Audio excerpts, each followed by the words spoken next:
I am more powerful than you can possibly imagine. Oh, no. What's that? Well, I can imagine 1,000,000 sharks. Could you beat 1,000,000 sharks, or would that be beyond you? I have never fought a shark before. How about an elephant?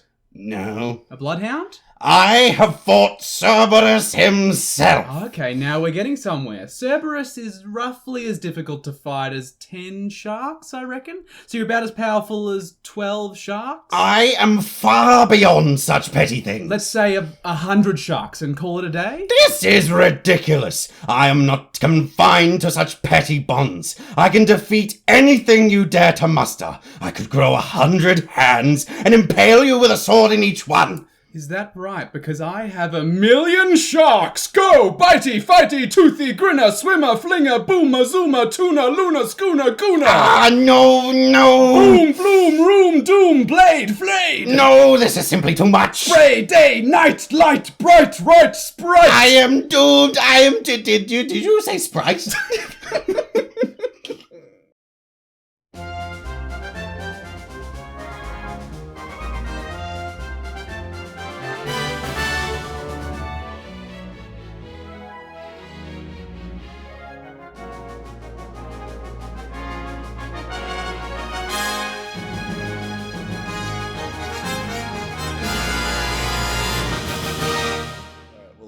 Laugh into the intro, you reckon?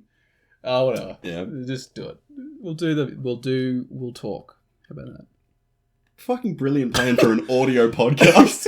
Welcome to the Get Commanded podcast by the Greensboro Commander community. It's the GCP by the GCC, helping you to have better games of Commander. I am your host, Walt. And hello, Commander players. I'm your slightly cleaner, vocally corded other host, James. That one did seem to strain it a little bit. I hope your throat's not... yeah. After this is a lemon tea. Lemon tea, yeah, well deserved. I'm sure we'll be talking for a decent chunk of time. It seems to be the average these days. We're sorry if you prefer the 40-minute podcast episodes. We seem to be averaging more like an hour. I think that's totally okay. I think it depends on what topic we get thrown by the Space Commanders, That's which true. We should probably find out what our command is. We should. So we still do have a backlog, but we're working through them. We've got the second one back here. It's an incoming transmission from the deep depths of the galaxy from the Space Commanders. It's time to get commanded.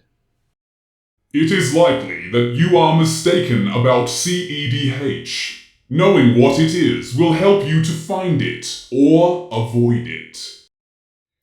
Oh, this is the episode. Yep, this is your time to shine. I'm really happy about this one. I'm pretty excited and a bit nervous because look, we have just recently really dipped our toes into the realm of cEDH, so we're by no means experts on this. We're not even experts on Commander, really. We've been playing for a few years and that's it, but cEDH particularly, we are not experts. So if the Space Commanders can forgive us for our novice approach to cEDH, I'm we'd sure be grateful. they'll be able to. Look, I think the Space Commanders are probably asking us this one because there was a couple of questions that we didn't get to in the Q&A. I'm sure that upset them a lot, actually. Well, there wasn't just a couple, there was a lot. There were a lot of questions, so we're still getting through some of those, and some of them are going to feature entire episodes. Thank you to David for this one, who asked, what new things did you learn during the cEDH tournament at Good Games Greensboro? Do you think it should be its own format? So yes, we did host at our local game store a cEDH event. It was proxy friendly. Yep. We had a 16-person bracket, so there was 4 pods of 4. The winners of that game then played a final match, so there was sort of like a prize if you won your first round, and then a prize for the big winner who won the second round. Which, if you recall back to episode maybe 10 or 11, the play of the week was the game-winning... I think it'd be 11. The second, Q&A part 2. We talked about that amazing mulligan from Andrew. Andrew went down to 3 cards in a cEDH tournament and had won. Cavernous Souls, Gingerbrute. They are the only 2 cards you need to win a Commander game. It is confirmed. Apparently. So look, we've mentioned that it's not going to be our, area of expertise. So immediately I'm going to refer to some other information that's not coming from us on what on earth is cEDH. Because cEDH is competitive Elder Dragon Highlander. We all play Elder Dragon Highlander, aka Commander. So competitive EDH is not a separate format. It's just kind of a separate way of playing. So I'm going to go straight away into a little guideline here from a fantastic resource that I found when I was looking at this episode, which is cEDH.guide. That's the entire URL, which I think it's super handy to remember, that's for sure. It's very easy to remember. It's managed by some really outstanding cEDH minds, including... Oh no, I blanked on his name. There's that guy who used to be a voice actor. David's going to kill me. David's like his biggest fan. We'll put it in the show notes. Yeah, I guess if we remember, we'll put it in the show notes. Anyway, cEDH.guide says, this is its description of what cEDH is. cEDH is a metagame and mindset where 1. All strategies are accepted. 2. Decks majorly affect the game as early as turn 1. 3. Players only make plays that help them win. And 4, proxies are encouraged. How do you feel about that as like a description of what you've played of cEDH? I would say it's pretty bang on. Yeah. And it's interesting because I'm trying to now think back to the question that David asked, which is, should it be its own format? And I'm going to hold off answering this question until we get to the end, because I want to discuss the details of this question. But already that kind of says that it shouldn't be its own format, because it says, one of the things that I really love about what it says, it's a metagame and a mindset. Not a format. Not a format. Yeah. It runs by the same rules and regulations, same ban list as Commander. It doesn't say you can play the Power 9. Yeah. It doesn't say that, they're like, you can run these banned Commander cards. It's not a different format. No, I don't think so either. And look, we'll get into it when we sort of break down what it is that cEDH even is, because the Space Commanders told us that we're likely mistaken about it, and we need to know what it is so we can find it or avoid it, depending on what we feel like doing. I like how they said to avoid it too, because I think some people are not going to want to play, right? cEDH, it's not going to be for them. Yeah, some people would rather play Planes Chase and never win a game of Commander in their life and just play funny games. I feel like you got someone in mind maybe when you're describing that, but... Me? Maybe. I love Planes Chase, man. As long as, again, Planes Chase isn't it's kind of a different format because it introduces a whole new game rule, but it's still Commander, but it's a different mindset and a different meta, right? I don't know what you would call Plane Chase, because I agree, like, you're still using all the same rules as Commander, you just have an extra, like, factor, which is Plane extra Chase. game mechanic. I guess you'd probably call it Plane Chase Commander, and then that's kind of like the sub-format. You could play Plane Chase Pauper if you really wanted to. It works the same. Oh my god, could you? We can do it after this if you want. I love the two mindsets here. James is like, let's do it after this game, and I'm like, no. It's already getting a bit late for Walt. Walt's like, I don't want to be on a plane where every creature spell is turned into a 0/1 goat. No, I'll talk about cEDH instead. Look, they did say at Space Commanders that they thought it's likely we were mistaken. So we're going to myth bust in this episode. Yeah, I think let's go for like things that we think people get wrong about cEDH often. And the one that immediately comes to mind for me is I don't think cEDH is that common. I don't think it's as common as people sort of make it seem like it is. I feel like when you're at a game store in particular, you hear a lot of people being like, yeah, I built this really, really strong deck. Yeah, it's like basically cEDH. You've heard that sentence before, right? I have heard that cEDH term thrown around with decks that I've looked through. And even just by looking at the cards included, not actually seeing how it's piloted or seeing its win con, just like quickly seeing like what their board state looks like. I'm seeing them run things like a Thran Dynamo, for example. That's just like, and I'm like, not going to cut it. No, that's not fast mana. Yeah. Which we've defined before, but we're probably going to use a lot of definitions in this episode. Yeah, well, do you want to define fast mana? That's probably a good one. Yeah, for sure. So fast mana is generally considered mana acceleration, so ramp, as it's more commonly referred to in Casual Commander, but that generates more mana than you used to cast it or get it into play. So great example, Mana Crypt. It is a 0 mana artifact that generates 2 colorless mana. Yep. Soul Ring is also considered fast mana because it is 1 colorless mana to produce 2. So it pays for itself and accelerates you. Soul Ring is one of those funny cards that actually manages to be playable in, well, casual and cEDH, which is kind of interesting. It's Yeah. probably because it's in like every precon. And like, it's cheap and accessible, well, which that's is the thing. big thing. Because like, it's really not that different from Mana Crypt, except that they don't print Mana Crypt in every precon. Yeah, and Sol Ring has never killed me in my upkeep. No, either. thank you, Sol Ring, Yeah. for not doing that to us. Be like Sol Ring. Be like Sol Ring. Be printed and be Imagine. accessible. No, I totally agree with you. I think when we're in the store, people start to saying like throwing the term cEDH around. I feel like they don't give it quite the weight that it deserves. Because when I think cEDH, I think the cEDH deck database. I'm sure you visited this before. I have. It is. And it is literally the name database is really a crucial thing in that. It's accurate in this case. Yeah, because I think that cEDH is one of those things that's like the standard meta in MTG. Yeah. People know what the meta is. They know what decks perform the best because of the cards that are involved. Standard is a bit of an easier one to quote unquote solve, because there's less cards. It's only the most recent sets. But Commander is like extensive. It's all of Magic's history. I don't know that there's a format with as many cards that are legal in it as Commander. I can't think of anything that has that many legal cards. Well, that's interesting you compare it to Standard, because I would say that like if you're, playing on Arena or whatever, and you throw a deck together, you could conceivably come up with a deck that works in the Standard meta, right? Like you could kind of go like, oh, I'm always running into these decks that are running red and green. What if I played all this counter magic and kind of played this control strat? I could draw cards like this. Like you could conceivably kind of game the meta in your own little way. And brew something new. Yeah, but the Commander like number of cards that are available to you actually ironically means that it's harder to find the best possible deck, right? Because the cards that you need to pick are still 100, like in a standard deck, you got to pick 60 cards. Minimum. In Commander, it's 100. So it's like a similar number of cards roughly, but the Commander, like you're spanning all of Magic's history. And so the database, at least for me, in my opinion, is basically like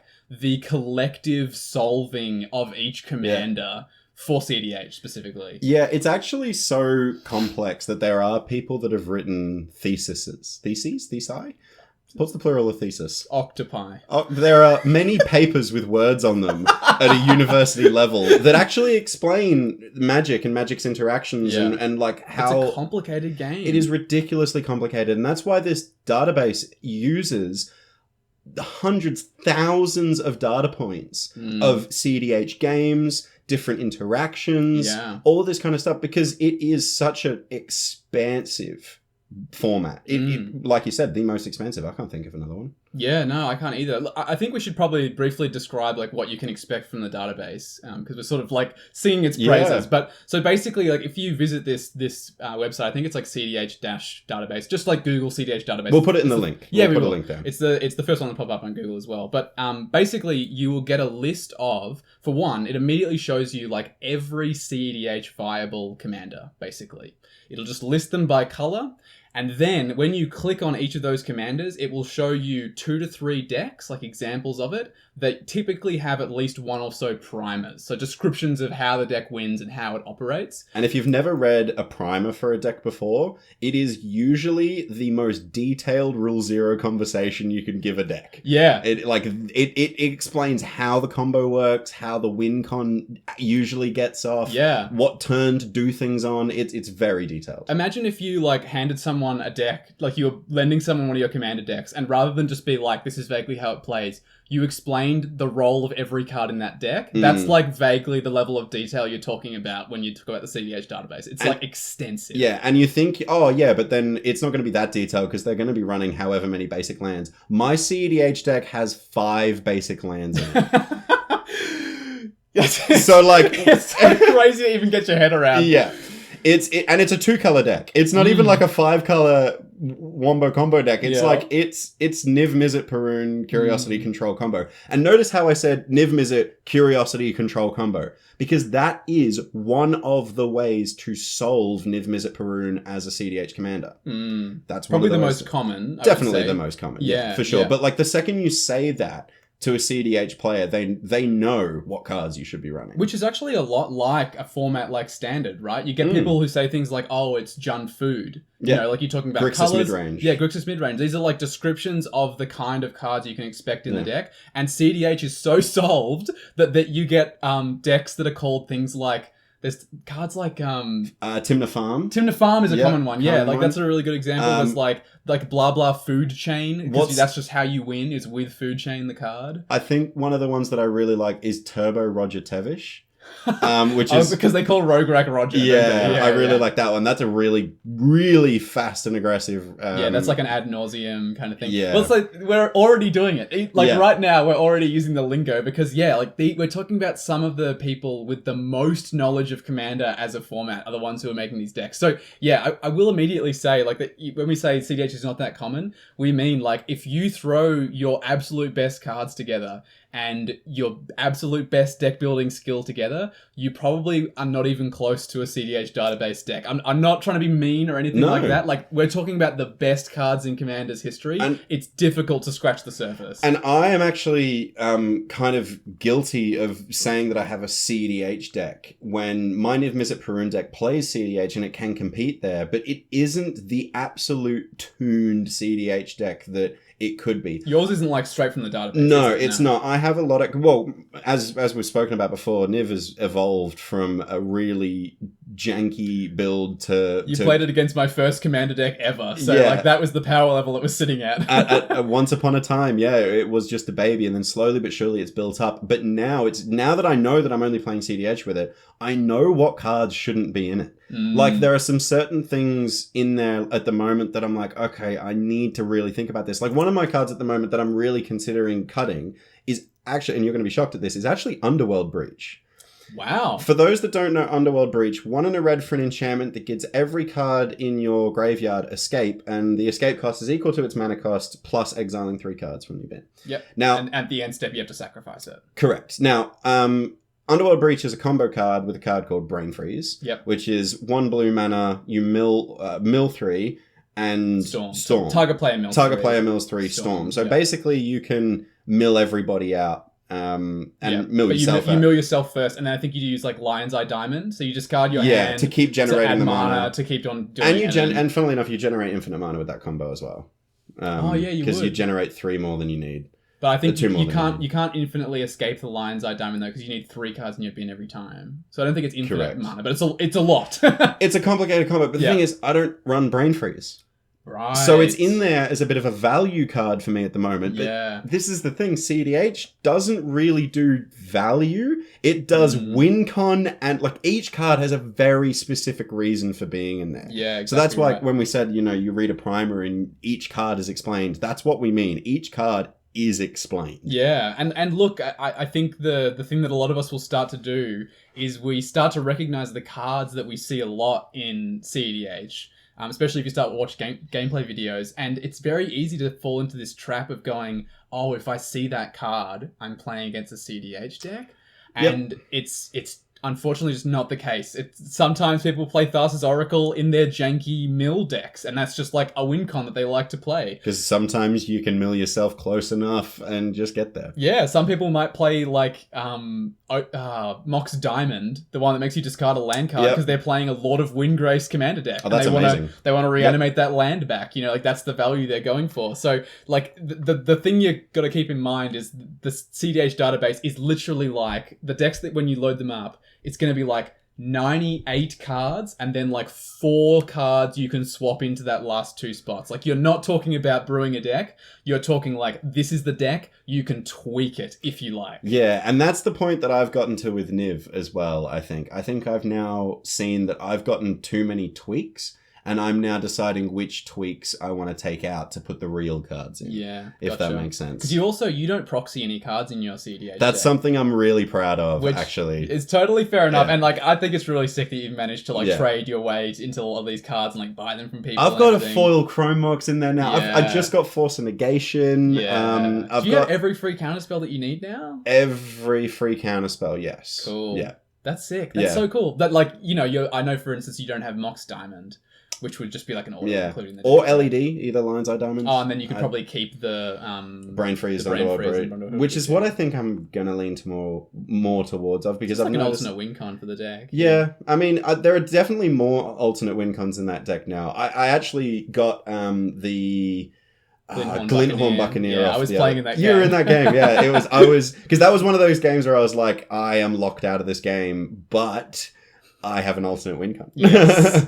Yes. But we should clarify, like, the thing with the proxies, the reason I mentioned is because, yeah, that cEDH.guide, the thing that they said is, like, cEDH is specifically proxy friendly, because if you were to buy a deck, a top tier cEDH deck, it's not always going to be, like, uber expensive, but you're probably going to spend a minimum of $1,000. Minimum. And that's like... And some of them are going to be more like 10,000. Yeah. And like minimum is like the monocolored cards that don't use the monocolored commanders that don't need dual lands and stuff like that. The second you go into 2 or 3 color, the mana base fixing is so crucial. And we all know fetch lands fetch a high price, dual lands fetch a high price. The really expensive Chrome mocks and all those moxes that, you know, they're all really expensive. Yeah. I just think it's, the proxy friendly aspect to cEDH is something that I really value. As I don't have any proxies, I'm not saying that, oh, I'm better than... I actually just really, really like the fact that my deck has a story. That's all I'm saying with my deck. I mean, we talked about this before. I forget which episode we talked about it, but, you know, I think you're like a real avid trader of cards. I think it's something that you, like, seek to do a bit more than I do. I enjoy having the connection with people in the cards. And so, yeah, like, I think you really enjoy, like, being able to look at that card and be like, hey, I remember I traded, you know, stubs for that. Yeah. That Force of Negation, right? Yeah, for example, my the creature from Innistrad, the new Innistrad that disturbs and says non-creature spells you can't control can't be countered. Hermit. Malevolent Hermit. Wow, we got there. We did. Only because I played in my Wizard Tribal deck. Kaza is mentioned again. Oh, we did it. Yes. Victory. 2 episodes in and we got there. I traded David for that, and I now every time it comes out, because David actually recommended me the card and said, I have one spare. Yeah. And I was like, I'd love to trade you for that. And we traded. Now every time it hits the table, if I'm playing with David, he goes, hey, and it's like this cute little connection. It's nice. It's nice. It's true. So look, the main thing I was trying to get across there, we were both trying to get across there, was busting that first myth, which is it's not that common. I think if I had to guess, I would put the number at like 5% of the player base maximum who are playing cEDH. Like, let's keep in mind that the stats that sort of Wizards haven't released explicit stats, but they've sort of made like general assumptions, which makes us assume they have some kind of stats they're working with, which basically says, like, they know most people who play Commander play it at the kitchen table. They play it with people they know.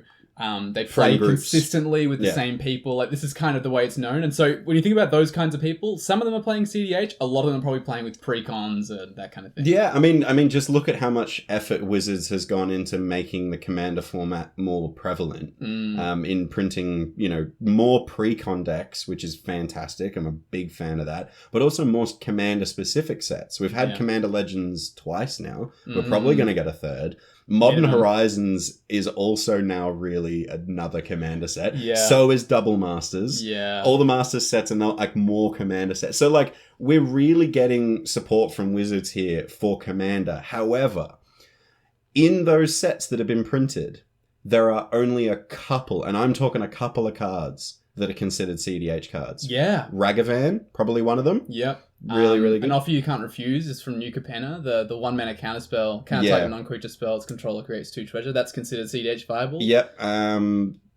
We're struggling already to think see what I mean? But how much product have we had since like the and start Commander specific stuff. Like, this is how solved cEDH is. Like, and thankfully, thank you Wizards, by the way, for doing this. They are reprinting some staples in cEDH, which are bringing the price down, like Dockside Extortionist just got reprinted. Didn't really touch its price though much. No, card's amazing. We've had fetch lands. We have shock lands have been reprinted in Infinity. That's true. In Infinity in really cool art. That's something else really cEDH players do, is bling out their decks. They do, especially if they're not proxy. Yeah, true. Which is ironically when you probably should proxy. Yeah, because you're spending so much. But so like it's really not as prevalent as you think, and it just because someone plays a Chrome Mox or a Mana Crypt or maybe a Thassa's Oracle at your table, don't accuse them of playing cEDH because their deck really might not be at that level. Yeah, absolutely.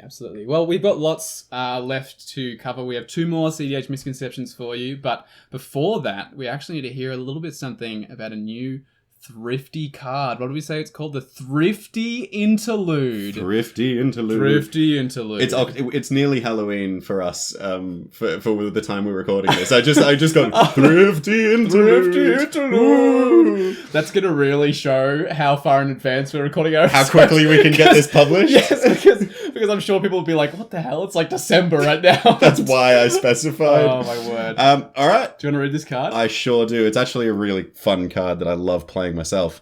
It's Sepulchral Primordial. For 5 black, you'll get a creature, Avatar, that's a 5/4. It has Intimidate, and when Sepulchral Primordial enters the battlefield, for each opponent, you may put up to 1 target creature from that player's graveyard onto the battlefield under your control. Do you ever wish you could get the old gang back together, but you feel like you're missing a figurehead? Like you just need some hopeless numpty to lead the cause? Well, get a load of this sack of mouldy bread. Look at the size of this lad. Built like a high school bully, except this guy has friends. The best kind of friends. The discarded remains of your enemies. Prepare for the most messed up conglomerate of ancient weirdos you've seen since that Friends reunion. Get budget. Since that Friends reunion, the one with James Corden, is that one? Yes. Did he? Oh my god.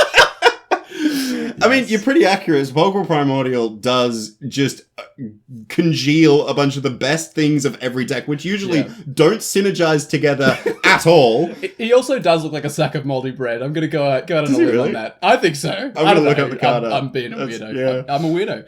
Look, you can see some of these weird monologues turned into videos over on TikTok at G_Commander Community. But you'll also get to hear one every episode. So do chuck us a follow on this platform, whichever platform you're listening to it, and also on TikTok. Yeah, and can I just say, this is one of the first times we actually get to say on all platforms. You could be listening to this on YouTube or SoundCloud or on Spotify. Or Apple Music. Ooh. Fancy boy. We're professional. No, we're really not professionals now. We're still in Walt's room. Yeah, we're still 2 boys and a microphone and a dream. But thank you for subscribing. Yeah, appreciate it. All right, let's continue. What other myths do you want to bust about cEDH? I've got one here, I think. I don't think cEDH is as fast as people think it is. Yeah, look. It is fast. I'm not saying it's not fast. I think people, especially once they start hearing about a few games, start to think, cEDH is like a turn 1 format. Like you can win on turn 1, and you can. Because I've done it. James, I really had to cram that in. We've heard the story. It's a good story. But it's not the average. I actually did a little bit of research on this one. Oh, yeah? There was a really good project that was done recently. I think it was called like the cEDH format.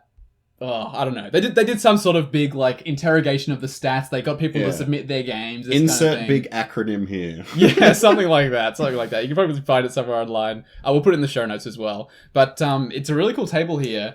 It's basically telling you the percentage of games and then which turn they ended on. Interesting. So, without looking at... Oh, you've already seen the table. It's too late. I was going to say we got the notes in front of us. We do have notes in front of us. So, look, the percentage of people who are winning on turn 0 or turn 1, according to these stats, is 0.39%. And these are cEDH stats, specifically. So what you're telling me, Walt, is I'm better than everybody. You're better than 99.6% of people. Yes, sure. So I want to clarify that I think cEDH games are quick, and this is something that's kind of blowing my mind looking at the data that you've pulled up in front of us. Yeah, it's because I am a combo deck. I want to win as quickly as possible, and I've got control in it, but I'm not intentionally slowing the game down per se. So in my brain, in the games that I've played that I've won, is quick. But I've also sat at the table and experienced the rest of this data, which kind of shocked me, actually. Yeah, I think I might get you to do a little task here if you're listening at home and get you to sort of think. So we've told you it's not turn 0 or turn 1. Think about what you reckon the most common final turn is of a game of cEDH. In cEDH. Well, I remember there was an episode, while you think about this, little insert thinking music. Dun, dun, dun, dun. We went for the exact same tune. While you're thinking about this, I remember Command Zone a while ago did a casual commander. Yeah, they did a bunch of stats for themselves, yeah. And I think they found that the average game ended turn 9, was it? It might have been 8. We don't have the stats in front of us, No. like for that episode. But it was around then. It was Yeah. definitely around then. And that probably resonates with my casual games, honestly. I think so too. And Yeah. and definitely, because I always think, turn 8 is so early. But when you get into like turn 7 and 8, turns start taking 10 minutes each. Yeah. Like, there's so, a lot to think about. There's a lot on the board. Yeah. So I kind of see how that sits with my casual games for sure. I think turn 8, 9, Yeah. if there's, 10 maybe, if there's a lot of board wipes. But I hope you've had some sufficient time to have a think about it. Because, Walt, do you want to announce the actual turn that is most common to win on cEDH? Turn 5. With 18.22% of games ending on turn 5. For reference, the next closest is actually turn 6 with 17.98%. So between the two of them, you're talking about, 36% of games ending turn 5 or 6. So that's like a third of games that are going already that far. And then there's like a bunch more, like there's 14% turn 7, 8% turn 8. There's even a whopping, they combine turn 10 onwards into one. Turn 10 plus, yeah. Turn 10 plus is like one part of these stats. And it says 7.29% are going that far. So that's a lot longer than in my head. I thought maybe turn 3, turn 4. Did not think turn 5 would be most common. And I did not think that 7.29% of games are going past turn 10. That's crazy. I didn't think so either. And honestly, when you pulled this data up, my eyebrows raised quite a lot. Now, I'm going to bust out some university level mathematical analysis terminology on your asses. So the reason I'm saying this is because there's what I'm seeing here from the data in front of me is there's a bell curve, which is we can immediately identify the kind of average middle ground of where things end, and we've found that to be turn 5. Now, it's a tail heavy bell curve, which is actually a terminology used in data analytics, which I did study when I was at university very briefly. Yep. And it's a really interesting terminology because it means it's trailing towards one side. Because you can't win before turn 0, you can't get much quicker than turn 0 in a win. You can't. So naturally you are going to have a tail heavy end, but it's a pretty hefty tail. It's 7.3% turn 10 plus.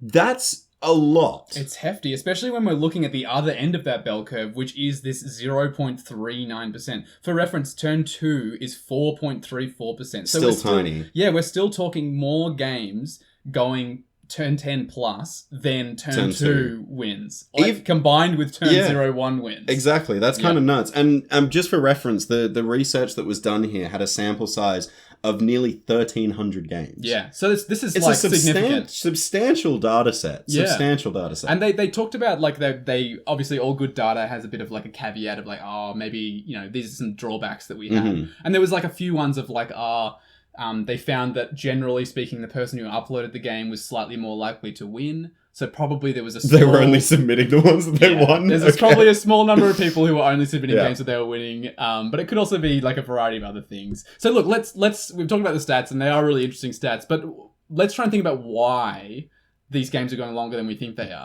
I can give you one from my personal experience. Sure. Stacks is a viable play style in cEDH, and it sucks. It sucks so hard. James knows full well that my only cEDH list is a stacks list. He's just looking me in the eyeballs and saying, it sucks. It sucks, Mark. Look, I've been locked out of many... I've won plenty of cEDH games before people have really started to set up, and I've made them go, oh, damn, I didn't even get to do anything. But I've also been locked out of equal number of games, probably more games than I've won, just because I can't cast my commander because there's a Drannith Magistrate. Yep. All my non-creature spells, which, spoiler alert, there's a lot in my deck, cost 7 more mana. Or, my lands don't untap. Or every time I play a land, I have to bounce one to hand. Or just, so many stacks effects in cEDH are so playable because they're A, low to the ground, and B, board wide. They affect everybody. If you're a really good stacks player, you play the ones that only affect your opponents. Yeah. Like Drannith Magistrate. How is that a card in Commander? That what card's the busted heck? in cEDH specifically. With so many different decks win in some manner through their commander. So if you just can't cast spells from anywhere other than your hands, which is what Jonathan Magistrate says, or your opponents can't cast spells from anywhere other than their hands, that's immediately turning off so many win cons. And it's 2 mana. It's 1 and a white. Yeah. It's also a 1/3. Like, it's not that bad of a blocker, even. No, it stops those 2/2s coming through. Yeah, no, so the stacks is totally viable. It's totally a legitimate win con. Generally, like, my stacks list, for instance, is Yasharn.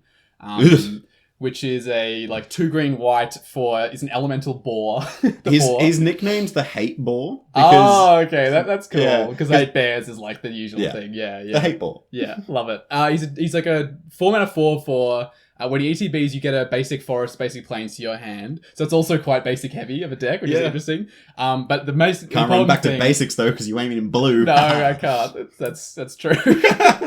The important line of text is beneath that forest and plains bit. It says players can't pay life or sacrifice non-land permanents to activate abilities or cast spells. So your Dockside Extortionist is terrible now because you pay 2 mana for a 1/2 that creates a bunch of rocks that do nothing for your treasure deck. is technically an activated ability, so you cannot activate that ability. Oh my god. Yeah, because it's sacrificing it to do it. You also can't crack fetch lands, which, as James was saying, is a really integral part of most cEDH mana bases. Yeah, it's really strong. And then, you have a couple of infinite combos. I've got the Heliod and Walking Ballista combo. It's just if you need to. But mostly a stacks deck in cEDH wins through combat. Because almost nobody else is playing creatures. So you play your Yasharn, you play your Drannith Magistrate, you play your, what's the 3 mana, flyer that's a 2/3? The Nimble one from Zendikar? No, it's the players can only cast 1 spell a turn. Anyway, it's a 2/3 flyer stack. It's a rule of law effect. Yeah, basically. So you just, go to combat. You're just yep, swing at James for 8, swing at James for 8, swing at James for 8, because you can't do anything else. My god. It's one of these things that, when you're playing against stacks, their win con is war by attrition, and that you're getting into a game like that because we'll talk about it in a minute, but rule 0 in cEDH is this is cEDH, let's go. Yeah. So what's coming, but man, does it hurt! It's so painful. It's the kind of thing where when you're the stacks player, you watch someone untap, upkeep, draw, look at their hand. They spend 5 minutes looking at the lands, going, touching their face, scrunching their eyes up, and then they go, pass. They're just trying to think, is anything worth it? Can I do anything? Can I do anything at all? Yeah. The best thing for a stacks player to see is the life finally leave your eyes, along with all of the hope and dreams you had about winning that game. It's so funny. It's the opposite of how I play in all other Magic, pretty much. But yeah, in cEDH, I'm nah, I don't want to do combos. That's boring. Give me my stacks more. Slow you down. But yeah, this is contributing to those longer games. And and stacks is common. It is. I reckon. I mean, look, we play at our game store, as we've said a couple of times recently. 90+% of our games are 90% of our games are played at a game store. That's our typical way. We have probably 9 to 10 players in total playing cEDH, most of which is 4 of them playing the same every time. So we have a little bit of a meta. But yeah, most most games that you'll see online and most games that you'll play, there'll be at least one stacks list at the table, I would say. And I think that actually is good for cEDH games as well, because it does add the variety to the table. It's always good to have a really aggressive combo list with a really aggressive combat damage list like Krenko, and then a stacks piece. It makes the game interesting, and you really have to think about. In my opinion, it makes the game more interactive. I think so. Well, stack spaces are really interesting because sometimes, even though a stack space is slowing you down, it slows someone else down so much more that you should leave it. Which is really interesting. I've counterspelled other people's spells, destroying my opponent's stuff, because it hurts them more than it does me. Yeah, and I agree. I think that's what makes cEDH more interesting than just counterspells. Like what we said right at the beginning, that it's, you only do game actions that help you win. That is helping you win. Yes. Because it's slowing your opponent down. Yeah, which gives you more opportunity to win. Yeah, I completely agree. The other thing I think that is contributing to this blowout in the stats, going later games is, yes, we have a lot of very efficient low to the ground combos, but we also have a load of efficient low to the ground Counterspells. I already asked you before. I said, Oh, do you have all the free Counterspells now? You said yes. James's Niv Mizzet control list is just Counterspells. Like, there's lots of other stuff as well, but like, holy hell, there's got to be 30 plus Counterspells in that deck. 30 actually sounds like a really viable number. Accurate. Yeah, because like I'm just like genuinely like Force of Will, Pact of Negation, Fierce Guardianship, Counterspell, Conflux. I'm genuinely. It just goes on and on and on and on. It's one of these. Did I say Conflux? Counterflux. Sorry. Yeah. Conflux is a 5-color card. Yes. That's that. It's also not CEDH playable. Definitely not CEDH playable. No. But Counterspells do drag games out, but they also serve another purpose in lists like mine, which just protect your win con. Yes. Because it doesn't matter if you cast a Pact of Negation and have to pay 5 mana in your upkeep if you're winning the game that turn. Yeah, never going to get to You're never going to get to the upkeep. Yeah, so. No need to worry about it. It's true. Well, like, if we can outline a sort of a typical CEDH, like, let's say that someone is trying to win on this turn 0 or turn 1. Okay. And, you can outline the many ways maybe in which you'd be able to stop it with no mana from your Niv Mizzet deck. Love a mental misstep. That's a good one. I was just going to say, like, typical CEDH win con. Turn 1, I managed to get a bunch of, fast mana out, a bunch of rocks. I'm casting Thassa's Oracle with the ETB trigger on the stack. I cast Demonic Consultation. For those who don't know, it exiles your entire library. The Thassa's Oracle thing says you've got no cards in your library, therefore you win the game. This is like the most efficient low to the ground CEDH win con at the moment. It's the least amount of mana required to win. Yes, I think, in CEDH, and it's also like it's difficult to stop in a way because like it's a triggered ability, not a spell, and you can bring the creature back, and the instant's only 1 mana. But yeah, a mental misstep. Straight up, no mana, 2 life, counterspells that Demonic Consultation. There it is. And that's and yeah, like you said, you could have been like, mana vault into something that fixes mana, so I can go double blue, cast Thassa's, cast Demonic Consultation. That is a viable turn 1. Yeah, it's totally possible. Force of Will, mental misstep, that just stops it. Immediately. And usually if you get stopped trying to win that early in a CEDH game, you're fucked. Well, that's probably empty hand. Like to have that many mana rocks and a land and Consultation and Thassa's, that's probably like 5-6 cards in your hand. Yeah. You're screwed after that. You're probably screwed, but you might win. And look, it does happen, but it's not happening all the time. And I think the main thing that we do want to take away from this is like games going to turn 5 does not make CEDH worse. I think it makes it better, right, as a format. I think so. There's more spells to counter, more people to disappoint. Yeah. But stacked players love making the game go long. But even as a player that wants to win on turn 1, turn 2, it makes for a more interesting, a more interactive, a better story as well. Like, remember, like, we spoke about the social contract last episode. Yeah. And we spoke about how the social contract of Commander is to have a fun and interactive game for everybody. If everyone gets an opportunity to win and it's close, that's a fun game for everyone. Yeah, regardless of power level. Exactly. Even in CEDH, that's going to be fun. Yeah, and if I win on turn 0 and you've not even taken your turn yet, not really fun for you. Yeah. Like, I genuinely do think that, even in CEDH, the longer the game, before turn 10. Gotta draw the line somewhere. I gotta draw. I'm gonna start not enjoying myself after a certain point. But then it's interesting. Like, I was playing that Yashan Stacks list the other day, and like you said, you won with Glenhorn Buccaneer. I did. I got around it. Really a weird win. Like, you literally had to swing at someone. I had to do the math to the exact, because I needed 8 cards in hand on my discard step. Yes, because the way the Glenhorn Buccaneer works is when you discard a card, it deals 1 damage to each opponent, I think. Yes, and if you enchant it with Curiosity, when it deals 1 damage to each opponent, you draw 3 cards. And the interesting bit about the cleanup step is it's a step that you have to revisit if abilities are put on the stack during it. So you kind of go back to it, and you basically keep drawing and discarding until your opponents are dead, or you draw out an instant win con or all that kind of stuff. And I remember you were on my right. I remember you passed the turn to me, and I was like, hang on a minute. You sat there thinking for a good chunk of time. Yeah. And then it was interesting. You actually worked out that you hadn't won. Because you had 7 cards in hand. I remember this. I totally remember this now. And then you went to combat. And like we were kind of like, James has kind of realized it's all over. He's just going to get in for some damage. He swung Glenhorn Buccaneer at Callum. And Callum was like a little bit confused and was kind of like, I won't block. Because he thought I had like a trick up my sleeve or something? Yeah, he thought there was some kind of weird combat trick. And then it was like, nope, James deals combat damage to Callum, has 8 cards in hand, moves to end step, combo, win the game. Yeah, that was super interesting. Yeah, because Glinthorn hits, and with Curiosity Effect on it, I drew the card. The one card that I needed. Yep, it was 8 cards in hand. Yeah, I do remember that game. That was really, really fun. It was a good one. Well, I think we've probably covered like a lot of that part of cEDH, which is, again, it's not that fast. I think the last thing I really want to hammer home, and, you know, I've got a bit of a vested interest here in making more of you play cEDH because I think it's really fun, is cEDH is not scary or intimidating. Inherently. Inherently, yeah. I mean, it is if you're playing against me. Yeah, James will absolutely annihilate you with the 100 hands that I have a sword in each stab it. Yeah. Yep, no, that sounds about right. Man, my voice is still croaky from that skit.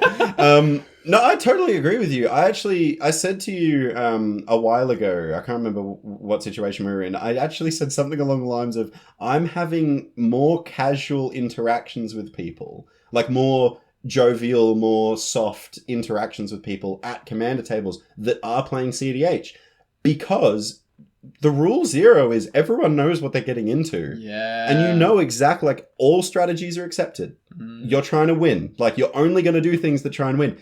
It's not really a political thing, so it's hard to be upset when someone stabs you in the back or plays a card that you don't like, because you know what's coming. Yeah. It's interesting. It makes you realize, I think, because I totally agree with you. I had the same experience with cEDH. It makes you realize how many of those kind of sour moments that happen in a game are because there was a difference between someone's expectations of the game and someone's reality of the game. Yeah. And it often, we obviously preach Rule 0 a lot. I think we've mentioned it podcast. in every episode. Probably every episode. We think it's really important. Everyone's having really balanced games. But yeah, when you rock up at a cEDH table, again, assuming that you're all actually playing cEDH, correct, as we outlined earlier. You have the interaction, you have the acceleration, your you've got decks the from the win database, yeah, you know, like it's a legitimate strat that you're playing, then yeah, like it's very difficult to imagine a world in which you're going to have expectations that don't match your reality if you know about cEDH. And so yeah, I just can't think of a time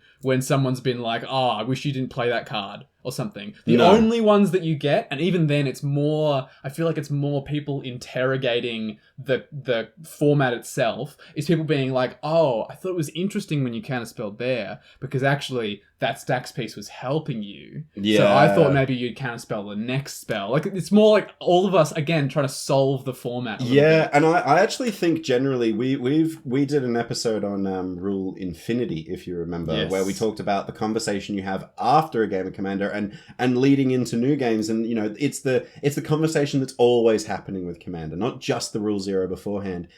And I think I have more consistent and better Rule Infinity conversations with cEDH players than any other player, because they're much more like, they'll offer you advice.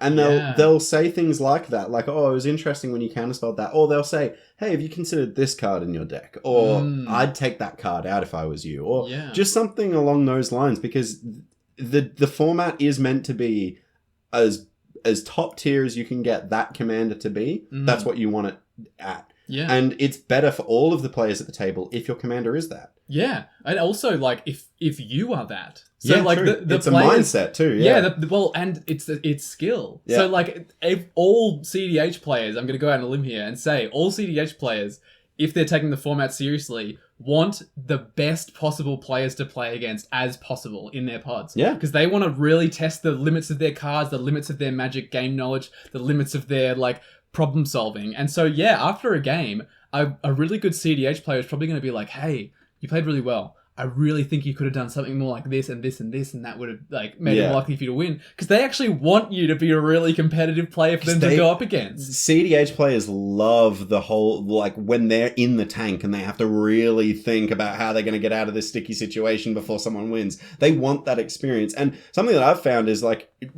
cEDH players generally, just like every other Commander player, want a fun interactive game. Yeah. So they're not going to be playing cards that upset you, like, or they're not going to be they're not going out of their way to upset you. They're not like, because look, when I play casual, if I'm a political player, if we make an alliance, me and you, best bros, if you stab me in the back. Oh, I don't care if I can kill that guy. I'm coming for you, buddy.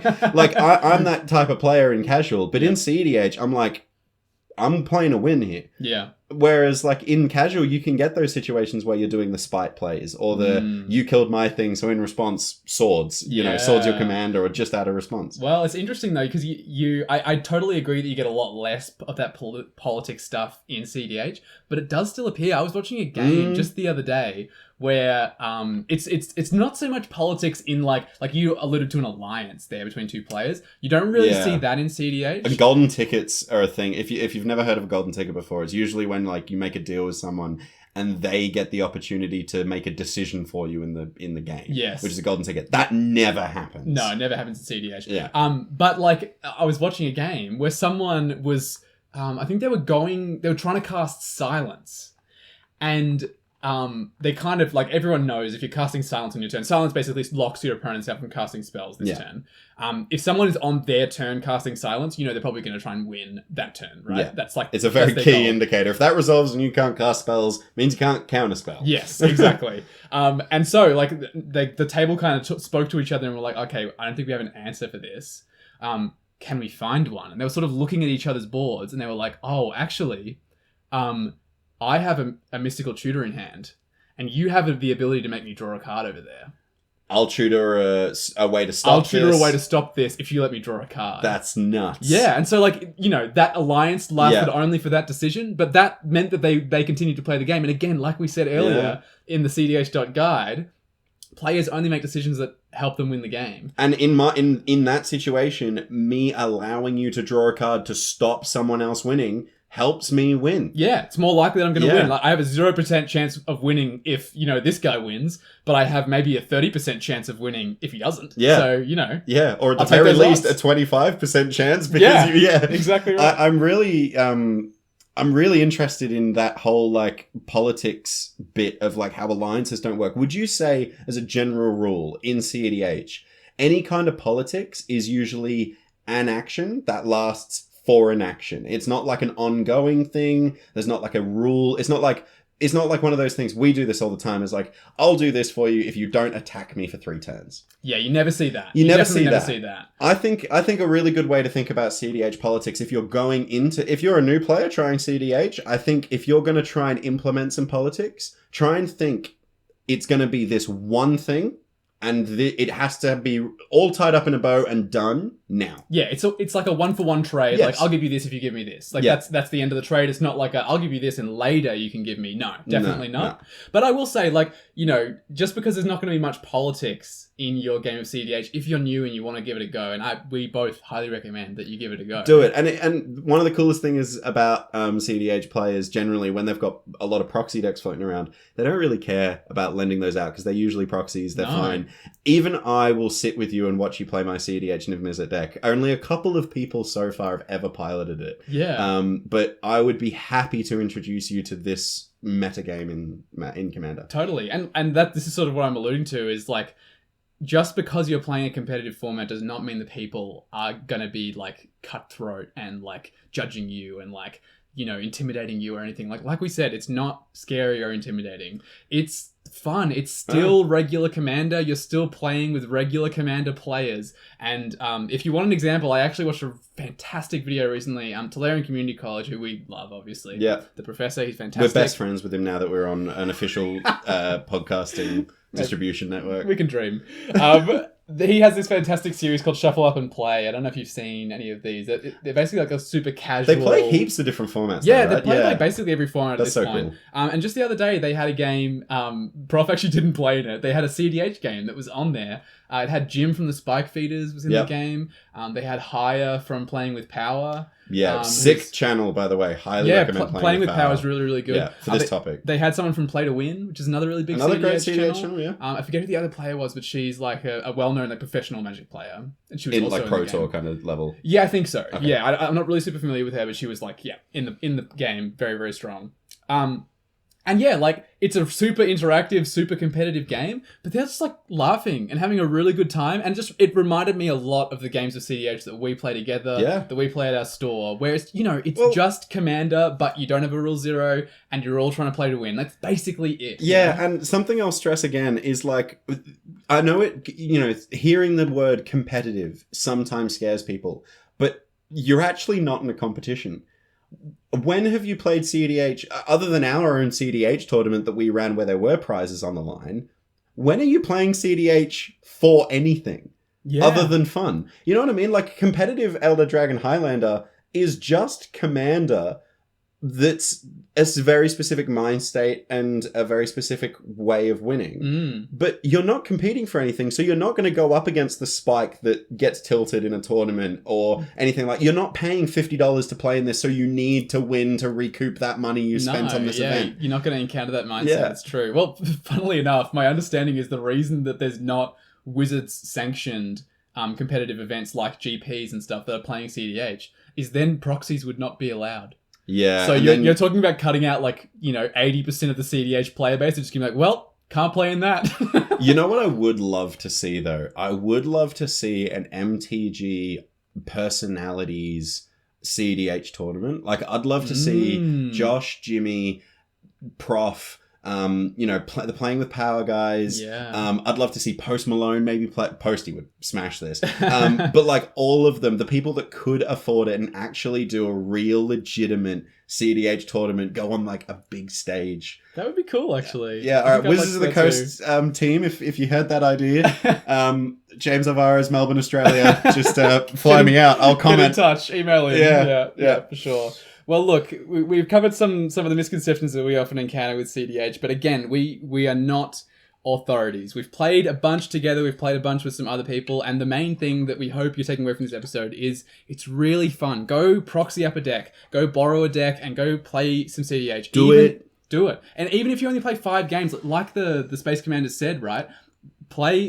Correct your misconceptions about cEDH so that you can know where to find it and know where to avoid it. If you don't enjoy it, don't play it. Yeah, 100%. But know what it is first. Understand it. Don't be scared of it. Play 5 games. Yeah. If after 5 games you're not having fun, just drop it, right? Yeah, and 5 games, I'd reckon that's a really good number, and try and see if you can get 5 games with different decks and different strategies, because your experience, like we've discussed, your experience with a stacks deck is going to be a lot more painful and long and drawn out than some aggressive combo decks or something like that. It's totally true. So look, David asked us, should cEDH be its own format? I think we agree. No, it shouldn't. It shouldn't. cEDH is Commander. It's just a different way to play. It's like we were talking about earlier in the cEDH guide. It's a mindset. Yeah. It's I forget the other thing they said. It's a mindset, and it's also we're furiously looking at the script, and metagame. A metagame and a that's mindset. it. Yeah. So which I totally agree with. I think that's a really good way of thinking about it. A way of playing, right? Yeah. And